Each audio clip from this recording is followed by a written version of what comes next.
Bonjour à tous et à toutes, vous êtes bien sûr derrière le sport et aujourd'hui petite vidéo en rapide pour vous parler du retour de Rafael Nadal, qu'est-ce qu'on en a pensé, qu'est-ce qu'il faut en tirer, quelles sont les perspectives pour sa saison 2024 dont il a annoncé que ce serait probablement sa dernière.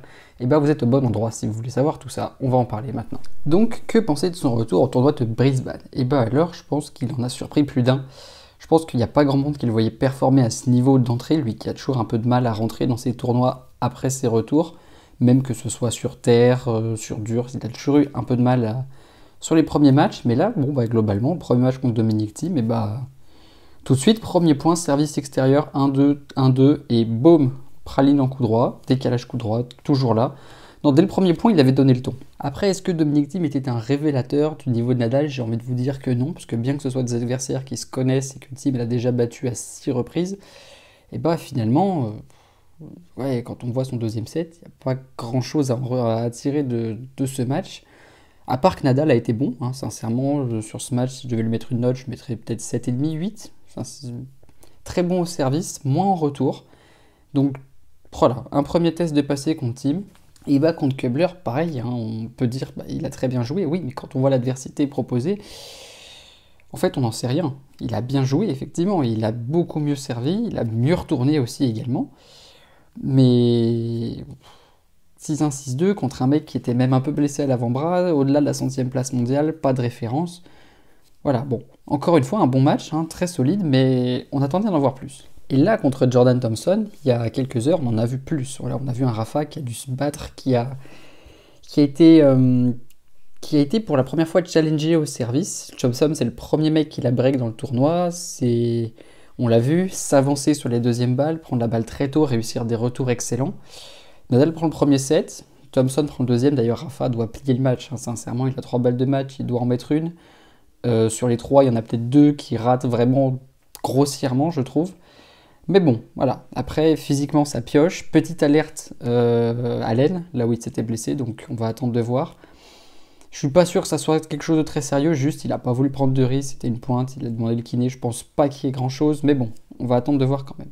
Alors globalement, eh ben ça tourne bien pour Nadal au service, excellente qualité de service, ce qui est d'ailleurs assez surprenant quand on sait que son service parfois c'était un peu fluctuant, c'est sans doute l'axe de progression qu'il a eu tout au long de sa carrière. Mais là, non, de beaux services. Il a réussi à se mettre en route contre Thompson, à trouver des solutions quand il était challengé. Après, bon, bah voilà, physiquement, il pioche. Il a 37 ans, un match de 3h30, c'est normal qu'à la fin, il pioche. Mais il a tenu le choc. En vrai, il a tenu. Le coup droit qui tourne toujours aussi bien, même si il y a peut-être quelques fautes. Thompson, on l'a vu beaucoup aller sur le coup droit. Le revers, très bon revers. Hein, voilà, excellent revers. Les courses latérales, bien. Bonne course latérale, je ne vais pas dire excellente parce que bon, il a plus 20 ans.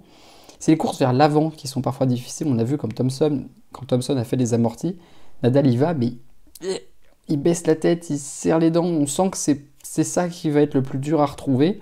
C'est vraiment les courses vers l'avant, c'est l'impulsion de la jambe gauche, je crois. Oui, c'est la jambe gauche qui s'est blessée. Donc c'est la poussée de la jambe gauche vers l'avant. C'est peut-être pour ça aussi que son coup droit parfois a été un peu plus compliqué que sur son revers, enfin qu'il était moins solide côté coup droit que côté revers. On verra, voir si à l'Open d'Australie, il ira aussi loin. Et alors, quelle perspective sur sa saison? Ben en fait, la première, c'est qu'il ne faut pas se blesser. Il faut impérativement pas se blesser, et cette alerte, elle est malvenue finalement.